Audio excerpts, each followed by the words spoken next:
Not in Front of the Children, Indecency, Censorship, and the Innocence of Youth is a nonfiction book by attorney and civil libertarian Marjorie Hines about freedom of speech and the relationship between censorship and the Think of the Children argument. The book presents a chronological history of censorship from ancient Greece, ancient Rome, and the Middle Ages to the present. It discusses notable censored works, including Ulysses by James Joyce, Lady Chatterley's Lover by D.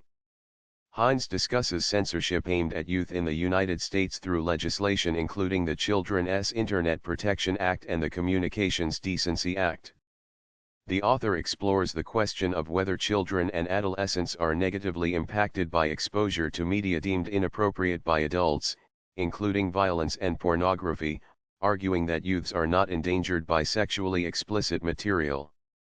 Hines asserts that there is no simple tactic by which the government can censor material from children without violating rights guaranteed adults by the First Amendment to the United States Constitution. She points out that although the view of sexually explicit material's negative impact on children is unproven, the fear of its impact is used to support morality-based arguments. Appeals to morality should not be a basis for censorship. Not in Front of the Children concludes that censorship under the auspices of protecting youth actually has the unintended consequence of harming them. Obler Award in 2002 from the American Library Association as the best published work on intellectual freedom.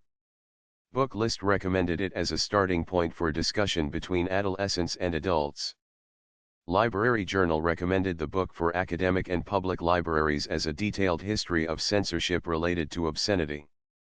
Publishers Weekly called the book a significant work in the fields of child psychology and civil liberties.